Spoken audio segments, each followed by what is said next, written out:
Now that all the cards have been revealed for Murder at Castle Nathria, and now that I've done my series of videos where I do a more in-depth review, I wanted to just go over all 135 cards and rank their playability. So what better place to start than with Prince Renathal, the only card of these that we've already played. And I'm also going to immediately break the labels on my tier list, because I don't think this card is broken, but meta-defining would probably be a better term for it. It's clearly a card that's going to shape the meta. Anonymous Informant, I think, is pretty good in secret decks. It's a matter of whether or not they see play.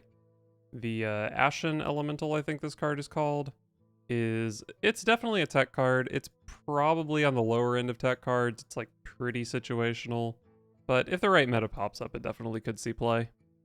Bog Beast, I think, just doesn't do enough to justify its cost. The Creepy Painting. Creepy Painting is really, really hard to say. It's definitely a dangerous card, but I think at the end of the day, it's probably going to be too hard to make it work. Crooked Cook, I think, is quite good. Aggro decks in general should be pretty interested in it. What is this card called? Demolition Renovator. I think it is a tech card that has some potential of seeing play.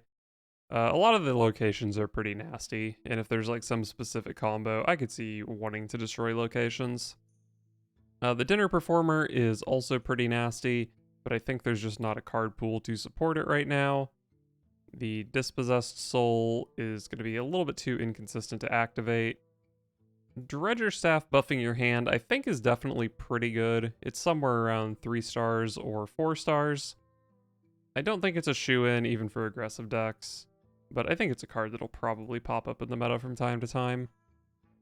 Famished Fool, 5-mana minion that draws 3, just has to be good. I think there's at least one deck that'll make pretty good use of the Famished Fool. And the Forensic Duster, kind of similar to the past couple cards we've looked at. I think it's probably on the lower end, though. It's going to be like the 30th card in some tempo deck, something like that. The Insatiable Devourer, I believe this card is called. I think if there's like a bunch of big Druid mirrors, it could be pretty good. Maybe you could consider it a tech card. I think it's pretty much only good in those mirrors. Definitely not unplayable. Unlike the Invitation Courier, which just doesn't really have enough synergy. Kael'thas, I think Kael'thas just has to be broken. Uncapped mana cheating is just so dangerous. I think the Masked Reveler is a great card for big decks, but I think big decks are probably not going to be great. So it's a fine card. Maze Guide I also think is a fine card. Evolve and Infuse synergies. Oh, the Muck Plumber. Muck Plumber is tough. Let's come back to Muck Plumber and go with Murloc Holmes, which I think is like kind of unplayable. It could be like one of the worst cards in a Renathal deck, maybe. It's one of those cards that, like, even if it sucks, people still play it, but I think it's kind of on the low end of being acceptable. Murlocula. I'm not quite sure if this card's broken, but I think it's very good and we'll see a lot of play. Party Crasher is fine, very similar to the Masked Reveler. Priest of the Deceased, I think people might be sleeping on this card. You have to put a lot into it, but 2 mana 4/5 is strong. The Red Herring, I think, just doesn't do enough. Same with the Gargoyle. This is the Scuttlebutt Ghoul, which I think secret decks will play. It's pretty solid. The Sin-Fueled Golem is a 7 mana pile of stats. Sin Runner, I think, is a little bit too easy to ignore. Sinstone Totem is also pretty easy to ignore.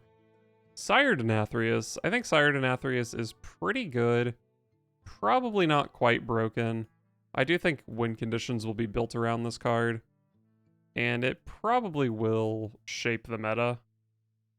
What if we just go ahead and do, there we go, broken/meta shaper. The Sketchy Stranger, I think, is very good. Pretty similar to Wandmaker. I think a lot of decks would be interested in playing it. Although maybe it's like one of the worst cards in those decks. Kind of even tends to be more of like a Renathal card. But I think it's pretty solid. It's probably really good in Quest Priest. Definitely somewhere between a 3 and a 4.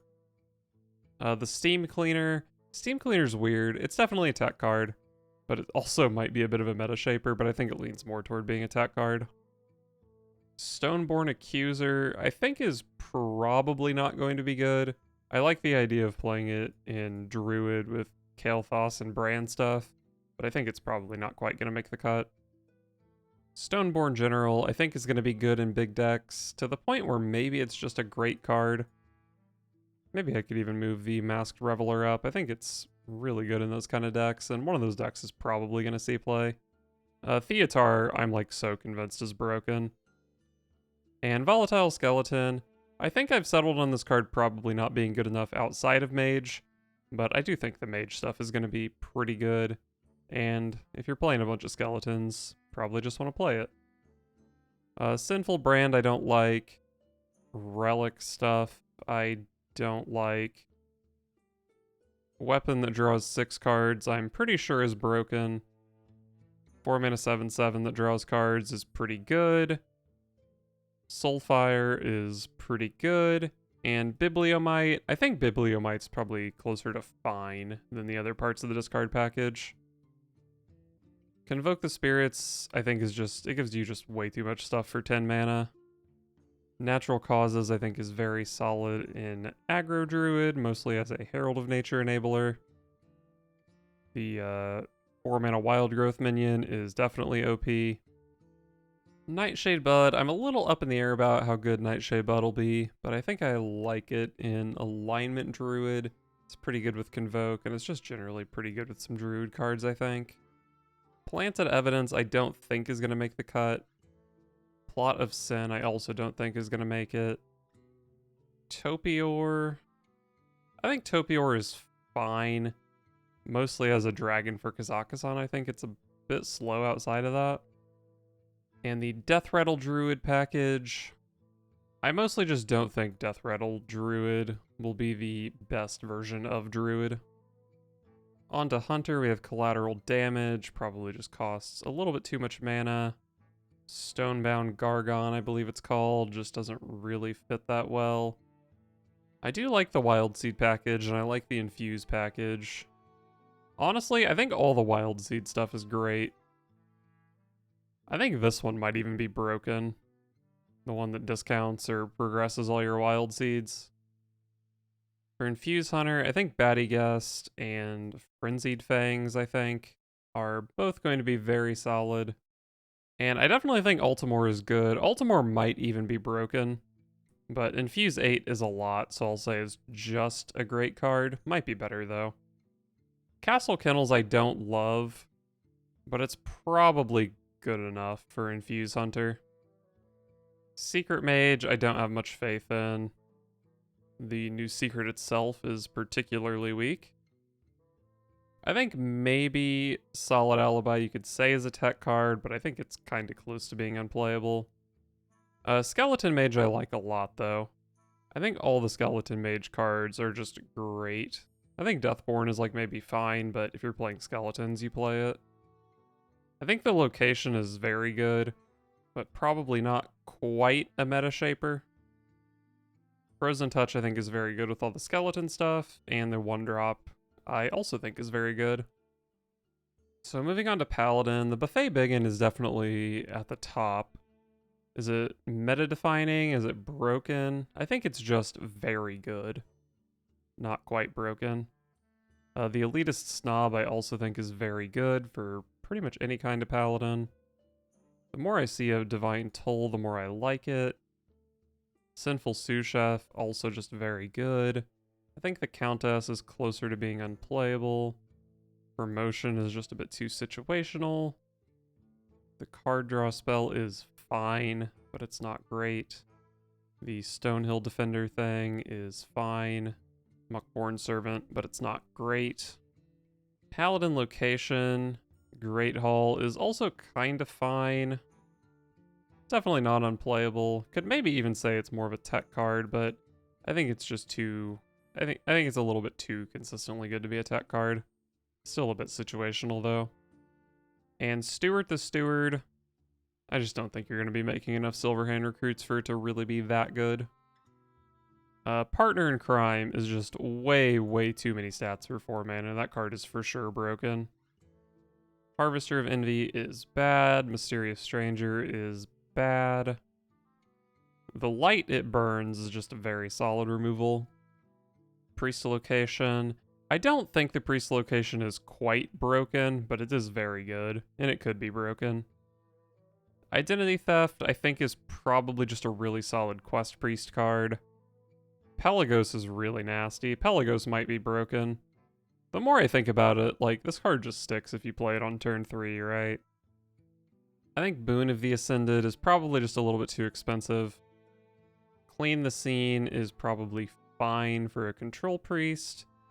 And the Suspicious Usher is probably also fine. But actually maybe it gets a little bit bumped up because you really want minions around for the location. For Rogue, we've got the Secret Package. I think the whole Secret Package is just like really solid. All 3 secrets are playable. And the Ghastly Gravedigger is really good. I think this might be broken, but I'll say it's really good for now. Private Eye for sure is broken. Halkias, I think is... If you're playing all the other stuff, I think you probably play Halkias, but it's probably not great. The location, the Sinstone Graveyard, seems very good. Door of Shadows is very good.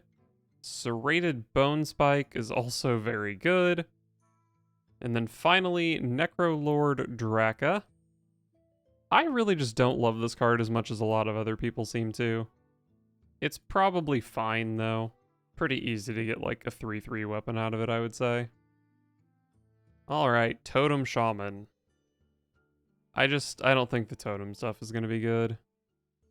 I really just don't have faith in it. The weapon is definitely the best of them, but I think the gavel that already exists is probably better. And the criminal lineup card is also... It just doesn't really have a target. But Muckpools, this card is really strong. Muckpools might even be broken, but I don't think it's quite there. It's just astonishing that this card is 1 mana and 3 durability.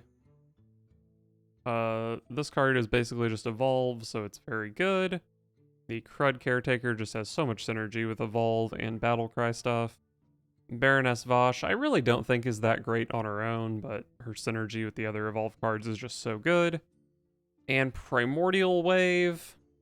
Primordial Wave is a bit tough. I think it's a fine card, though. Alright, Warlock, I believe got some good stuff. Lady Darkvein, I'm pretty sure this card is just insane, and you play it in every single Warlock deck. There's just always a shadow spell that's good. Tome Tampering is like the worst card in the entire game. Shadowborn, 3 mana 3/3 that lets you get some shadow spells out earlier, I think is fine. Not insane, but fine. Deadly Shot, probably pretty close to unplayable. Could maybe be a tech card, but I don't think it's a tech card that Warlock really needs.